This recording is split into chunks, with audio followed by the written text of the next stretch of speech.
Hello everyone. With my last video with me getting into Digimon, now I'm going to show you the deck profile of putting two structure decks together.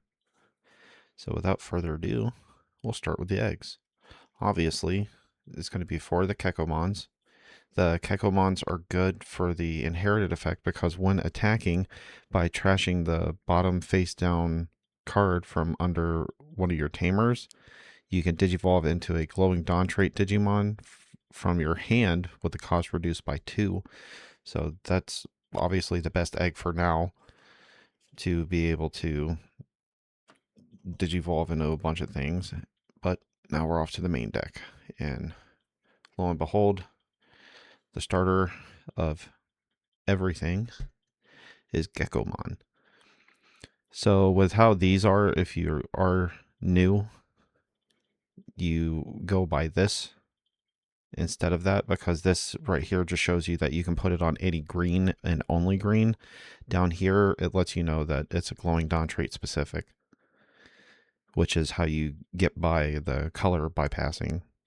And when moving, which can also be from, which is moving from the egg up to the battlefield, and on play, you get to reveal the top 3 cards. You add 1 glowing dawn trait card from your hand, and then you place 1 under your tamer,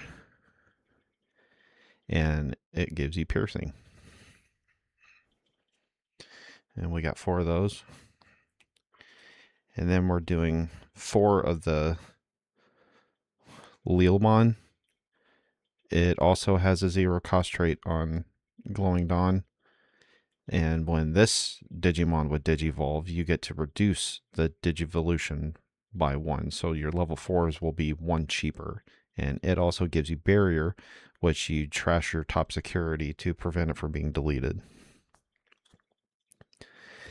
And then we got Pristimon. Pristimon is here just for draw power, for the draw potential, because you can place a card from your hand under one of your tamers and draw 2. And it's also nice because it has a blocker inherited effect. And then we have Tripirimon. It's really good for its inherited effect because it gives you retaliation. So if anything does battle into it, it will be deleted as well. But it also has a good on-play effect. By trashing the bottom card from under your tamer, you get to return one of your Glowing Dawn trait cards from the trash to the hand. So this is good, but I only run 2. It's good for recycling whenever you need to do late game stuff. And for the level 4s, you have the Wolvermon. It already has blocker, and it has inherited blocker. But on your turn, when you would Digivolve into a Glowing Dawn trait Digimon, you can trash the bottom face down to reduce the cost by 2. And we run 3 of these. Armazillamon is good because its inherited effect of piercing is amazing to have. And it's on play and when digivolving, if you have 1 or few tamers, you can play a tamer for free, which is very important in this deck because tamers are everything. You need your tamers on the field. And we run 4 of those.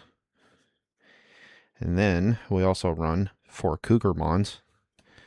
Cougarmon is good because you get to add your top security to your hand and then recover. So just in case of you're lucky and the top security is what you need, you can get that and still recover. But it also has the effect of when you digivolve a Glowing Dawn trait Digimon, you can trash a card from under your tamer to reduce its cost by 2. And as well, it has Barrier, and everyone loves Barrier. And that was 4. The Murasamon. Oh, I'm sorry, I'm terrible with these names.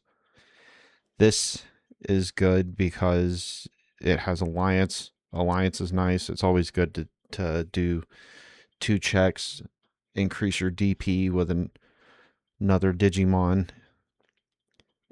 And it's on play and when digivolving.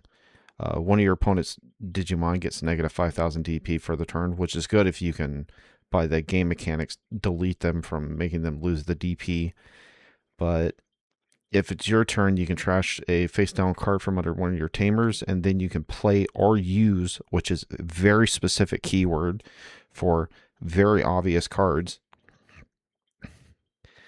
and you can reduce it by 3. So you can do a lot of stuff with this to make things way cheap or even free, depending on how you play. But its inherit effect is also a really good effect, because at the end of your attack, you can trash a bottom face down card from under your tamer, and you can unsuspend this glowing dawn trait Digimon card. And this one is your other level 5 that you will be playing 4 of. It's almost the same, except for this one gives this Digimon specifically 3,000 until the end of your opponent's turn. And then you can trash one face down card under your tamer to use or reduce, well, to play or use to reduce it by 3. And it has the same inherited effect. And then I have 3 Habakirimons. Habakirimon is good to have in here because it is another level 6. You don't want to just run Atreusmon as your only level 6s. This is also good because you can place one of your opponent's lowest DP Digimon as their top security, and then whoever has the highest amount of securities trashes a card, and then you get a recover one. So even if you are the one who has the most, you still get to recover. And once per turn, all turns, so on your once per turn on your turn and once per turn on your opponent's turn, when any of your glowing dawn trait Digimon would leave the battle area, you can trash your security and they don't leave. So this is a once per turn barrier, just in case if you don't have one out. The best deck, well, the best card in this deck, if with putting 2 structures together, is Atreusmon. As you can see up here, it has no play cost, so it's very particular whenever you do things that say play or use, because you can't play this. So them saying use is what's really important here, because you're going to use Eclipse Impact. Eclipse Impact will suspend one of your opponent's Digimon, and then you can return one of your opponent's Digimon that is suspended with the highest DP to the bottom of their deck. And because, as you see right here at the very bottom, you can Arts Digivolve, which will Digivolve for free onto a Digimon, which is how you can do that, because you can still Digivolve regularly with it. You see right here and up here, but Eclipse Impact is what you always want to use to be able to Digivolve into this for free. And then you can still do its Digivolving effect. That is also the, when attacking once per turn, your opponent's effects don't affect this Digimon until their turn ends, and then you get to delete one of your opponent's Digimon with the lowest DP. It also has security attack +1, so if you're able to get more security attacks off with this, it's going to be crazy because you're already doing 2 already. But the key thing with this card is you want to use Eclipse Impact to be able to Digivolve for free into it, which is why cards like these are so important, because you can unsuspend at the same time, so no matter what, you're doing 4 checks.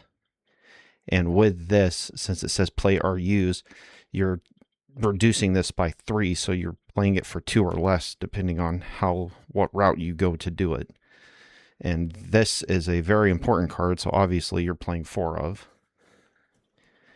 E-Pulse, the best and only option card to play in this deck. Like other cards that we just looked at, like down here, you have to have a Beatbreak trait card specifically to be able to use it. This one, you need it to ignore the color requirements. But with this card, you can play this and then play any of your Beatbreak cards with a cost of 4 or less without paying the cost. And then you place this in the battle area, and then on your next turn, at the start of your main phase, you can place this at the bottom face down of any of your Beatbreak tamers, and you get to draw 1 and gain a memory, which is really good if you get, say, like memory choked. You can gain memory back with this, which is really nice, but you can also gain back memory with your tamers, depending if you're lucky, because like Rhina and Makoto, you can place the top card of your deck face down under this tamer. Then if your opponent has a Digimon, you get to gain a memory. And on your turn, when effects would trash the cards under your tamers, you can suspend this tamer, and one of your glowing Dawn Trait Digimon gains jamming for the turn, which is really nice to have, because then DP is not a concern. If the DP is higher, you're still safe. And you're going to run 3 of these, though. And then you're going to run 4 of the Tomoro and Kayo. Sorry, I'm terrible with these names. Starting your main phase, and when you play this card, you can place the top card of your deck face down under this tamer, and then if your opponent has a Digimon, you get a gain of memory, which is really good because, as you can see with the security effect, you can play this. So sometimes if you're lucky, if they're on 0, you play this and you literally take their turn from them. But on your turn, when you would trash a card from under one of your glowing Dawn traits, one of your glowing Dawn traits gets plus 3000 DP until your opponent's turn ends, which is also really nice. So that is the deck profile for putting 2 structure decks together. I honestly wouldn't be too surprised if other people have this similar build, if not this build exactly, because I couldn't really think of different ratios to do. But thank you for watching this video. Hopefully this was helpful for you to learn how the cards work and how to possibly build the deck to your liking. And if you enjoyed the video, like, subscribe, all that nonsense. And I'll see you in the next one. Bye.